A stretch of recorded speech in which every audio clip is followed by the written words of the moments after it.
Welcome to Courageous Conviction. Remember that Jeff and I record each Saturday 5 episodes. So please hit the like button, subscribe so you catch all 5 episodes. We usually start out with one theme or topic. We have to go down a lot of rabbit holes to really understand it. Some things are more sensitive than others right now, what's going on in the world.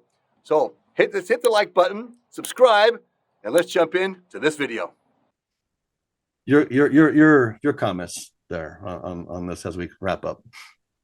Well, I think being able to bring back dialogue in church, to be able to talk politics, to be able to talk, because people are afraid of politics. I'm afraid of it at work. Now remember something. We're asked not to get party politics, though, right?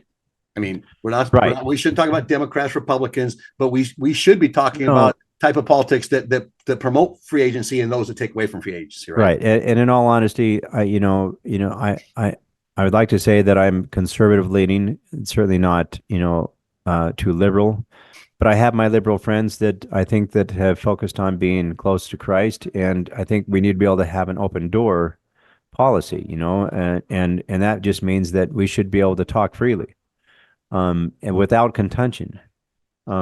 And we're missing that right now. We can't talk about politics. We can't talk about, and yeah, it has to be a party. I get just as annoyed from, the Republican Party sometimes because people are so adamant about certain things that they're not able to see the whole picture. And the same thing obviously is going to be on the liberal side. I think it's certainly more weighted on the liberal side, is not being able to be, allow for speech or allow for any kind of politics. There's only one way. It seems to be more, one way or the highway kind of mentality. But, even those judgments. And that's hard to get dialogue in, Jeff, when you got a one way mentality. There's no ground really to meet on. So then we fight against that, in a way that, the Christ that's going to be, right. Yeah. I agree 100%. Hey, this is a bad example. I got a good one. This is you can go down to Mexico and do these tours, and they give these knives, right? Yeah. They're kind of supposed to mimic kind of what the knives looked like anciently, right? And so the type of stone and so forth that's used. But my point I want to make on this is, the Nephites, and it's something interesting through all my studies, and this is one thing that we're going to start doing again this winter's Book of Mormon tours down in Mesoamerica, right? And we're going to do some in Peru, mostly northern Peru, and Cuelap, in that area, that Chachapoya, where you have the blonde-haired, blue-eyed natives, right? And so there's a whole history of them there. Just and the women were so beautiful that the Inca they went crazy, wanted their women as wives because they were just so different. They weren't brown skinned; they were light skinned, as talks about in the Book of Mormon, right? Mm-hmm. And so then you can, I'm not going to get into the where are the lands that the primary chapters of the Book of Mormon that we have today took place, right? That's a whole different argument. I really have a strong basis, and I used to be somebody who thought differently than I did after 25 years of research and going to, around 300 different ruins and many that people never heard of in their life. But one thing I learned was I was in Bonampak. Bonampak is down in southern Chiapas. And I kind of want to just kind of throw this out as a conclusion, and you can leave your comments on this and we'll conclude this podcast. But I was in Bonampak, and, there was a lot of controversy. One time I went down and I actually hired these. I went down by myself to Guatemala, took this bus, had no idea how dangerous the bus that I got on, right?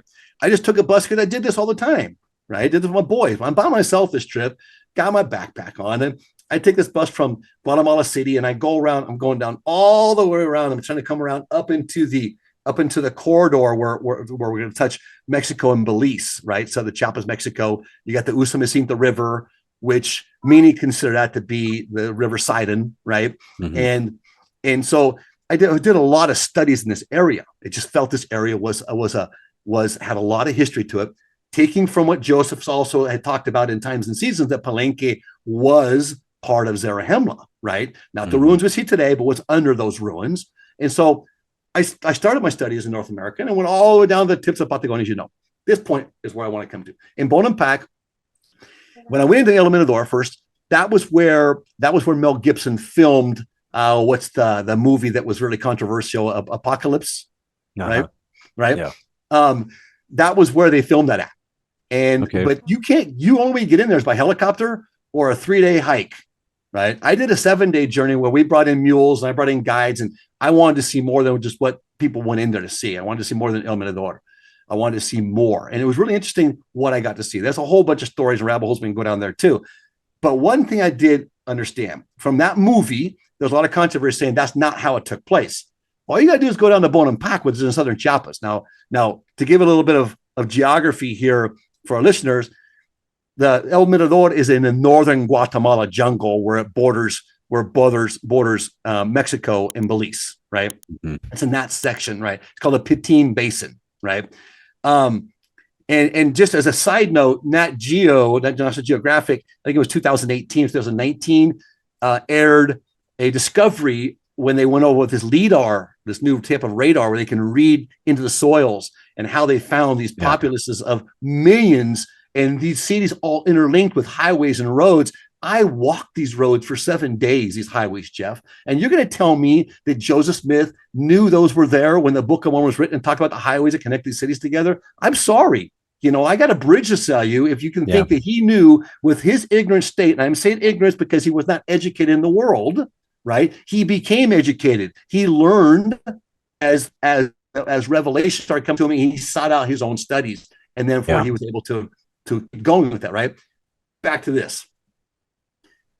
In Bonampak, the paintings are still on the wall, the original paintings.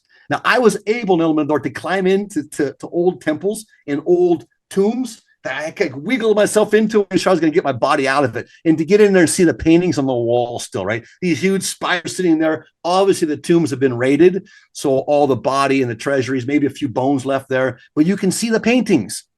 The original paintings are there. We're going back, a lot of these, when you're seeing El Mirador, you're going back maybe 600 years, 800 years, right? But you're still going to go back to the end of Book of Mormon times. And I don't care if you get up top, you're not going to see it's down below. But point being, you begin to see that the story Mel Gibson was telling was a true story. Yeah. And it's interesting because that's the same story that we can read about in the Book of Mormon between the Lamanites and the Nephites, right? And more of the emphasis was on the Maya culture. And this is Maya. Now, I want to just share something. In Bonampak, it shows where their slaves are painted blue. Why? And I won't go into all that stuff right now. They march him up to the temple, right? The temples are higher, closer to God. And you'll find that's pretty much going to be repeated throughout history, that they felt the higher we got, the closer we were to Father. And it's interesting because you can go back to Moses being called to the high mountains, Nephi, etc., right? These high places. Now, they bring these people up, and they have a choice. They have a choice to deny Christ and deny the doctrine or die. Now, understand something. You're standing in a line. You got this big, ugly knife. You got these people with blood all over them. They're painted weird. I don't know if you've ever been down to Mexico in the Caribbean area, and they have it at Chichen Itza, for example. No, not Chichen Itza, but Xcaret. Xcaret's like a water park, ruined, turned into a water park. Mm-hmm. And they have a show where they do the history, right? And they'll take it, but when you walk into the show, they're all dressed in their old attire. And it's right out of Book of Mormon. If I had to dress them and paint them, it's exactly they're not using the Book of Mormon. They're using what their ancestors and what their history taught them, right? Mm-hmm. Here it is. So you have these people that just look fierce and ferocious, and they look really intimidating. Even today, when you go stand and take a picture of them, it's kind of like the kids go, oh, they're kind of like, but here's the point. You got these people that look this way. You're standing in line, and you have the option now to deny Christ and live, and you just assimilate in with the Lamanites, or die. And you got this big knife that's going to come down. It's going to open up your chest cavity where they pull your heart out. Now, it's been shown that the people have around 60 seconds of consciousness. They can still recognize and see their heart before the blood finally flows, losing their brain, and they die, right? Mm-hmm. So they can see that. How, what an impact that would have on somebody who's standing behind that person and thinking, wow, do I want to go through that right now? Or can I just deny Christ and repent later, right? Mm-hmm. And I think we're at that same point right now. We're kind of denying the Christ because we're afraid of the knife. We're afraid of that pain we're going to have to go through to deal with the reality of what's taking place today. But if we don't do that and we deny Christ, oh, you live physically, but you die spiritually. And the whole idea of this podcast is for us to be able to grab on to our differing opinions, our differing ideas. And we're not just talking opinions that just come out of our earlobes, right? My dad just say, opinions like butts. Everybody has one, right? And that's true. And so, but what I like to follow up on is not just our opinions, but the opinions that come with empirical data, research and study that edifies us. And that's what we need to get back to. So we're not afraid of the knife, Jeff. People live in too much fear, and we can overcome that fear if we just understand what's going on. There's a lot of hope out there. If we read the Revelations, we know what's happening. We know what's going to take place. Being bold, courageous conviction. Standing up and being able to, die for Christ. Yeah, and no matter what.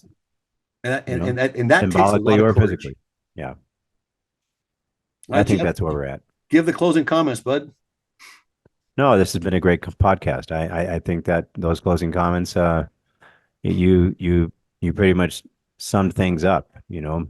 I pictured myself, being able to stand up for Christ, and being at the top of those stairs, and knowing that, no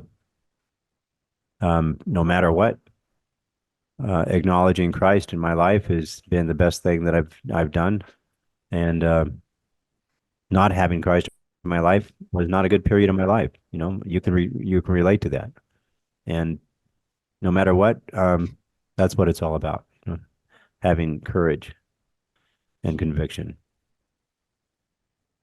Well, I'm going to say amen to that, and thank you again, Jeff, for having this great conversation.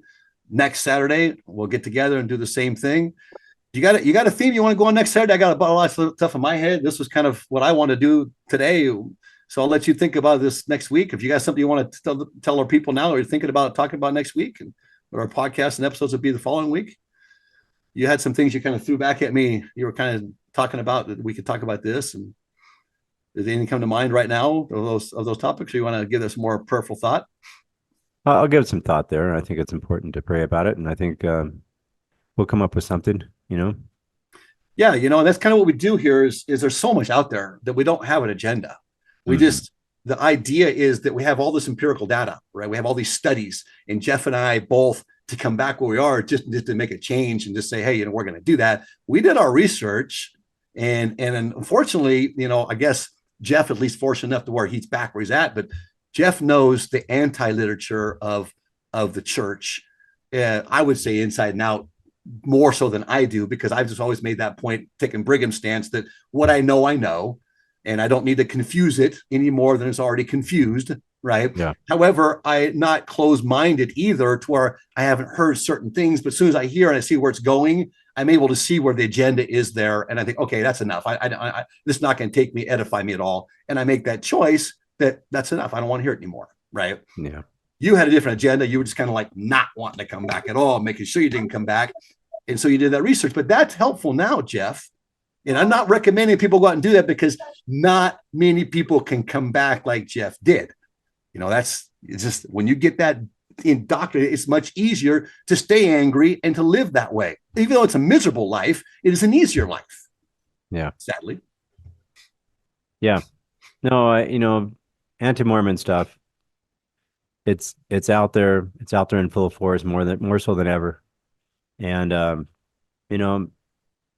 really what led me back to the church is uncovering the fact that there's just a lot of untruth that are out there that are very at first it wasn't so obvious, but eventually I started realizing a trend, and I've certainly enjoyed other people that have kind of dug into that as well, and we can talk about that later. But that were not foes of the church, that were able to do like I did and go in and read and actually come out of it with a testimony. again, it's not recommended to go out and do that. No, because very few come back with a testimony. And, and here's the thing too, and I've said this, we talk about dialogue. Well, okay. My whole falling away from the church was I also embraced the dialogue, right? Yeah. And I embraced the LGBT, I think it was at the time, or LGBT, I don't know what it was, that dialogue. And I jumped into it. When I left the church, man, I just associated myself with this group of people, right? Because I thought this was what a good person did, and I was being caring. And yet I really got to learn a lot about that whole community that I thought, wait a minute, this isn't good for society. This is not going to be, this is going to be very divisive for society. And I'm all about agency, and people can make their choices. And I know that we're all God's children. He loves all of us. But just like with my child, who's more on the rebellious side of what's proper, right? In other words, a road that he can go down, because you can argue that too. What's proper, not proper can be pretty subjective today, right? If we don't have the scriptures, we don't have the Spirit with us, we won't know what's proper. Yeah. We'll get thrown over the place. If we don't do some research on what's proven in history to work and not work, we won't know what's proper. And how are we going to go to vote at the voting table here this year, where we're talking about having probably one of the most controversial elections, if we even have an election? I mean, a real election, right? And that's even being spread out right now too, is will there actually be an election? Will the populace actually be satisfied with the election? If the right wins, conservatives win, the left is going to say they stole the election, right? Yeah. If the left wins, then right now we know they stole the election, because right now, the way the polls are sitting, that there's no way that that the polls are correct, that is, right? You can't always believe in polls either, because it could be a strong emphasis. There's always agendas behind things. And so, where do you find this truth? Well, the bottom line is we have a responsibility as Christians, as Latter-day Saints, to get out and vote. Educated votes. That's constitutional. Our founding fathers always expected us to make educated votes, not votes based on emotion, right?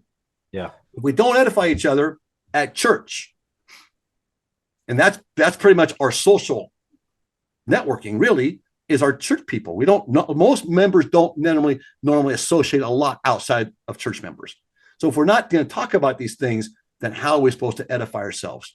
I understand the controversies, but we need to get to a point of maturity. We need to get back on the continuum that we're mature enough and responsive enough for our own personal emotions.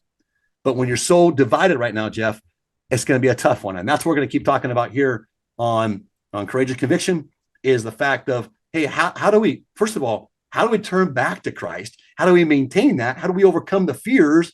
And not just overcoming the fears, but how do we see the positive, the light going down the road? I know people tell me, why are you so negative? I'm not negative. I'm a realist. I weigh it out. Here's my attitude. I look at everything, and I look at the worst case scenario that could take place, and I prepare for that, and I work my butt off so that doesn't happen. Does that make sense? But if it does happen, I'm ready for it. Yeah.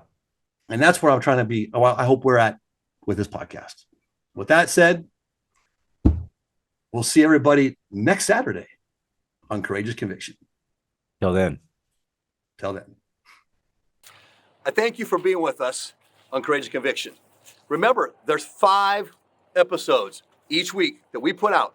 We have to go down a lot of rabbit holes, so stay with us. Hit the thumbs up, subscribe, and don't miss tomorrow's episode on Courageous Conviction.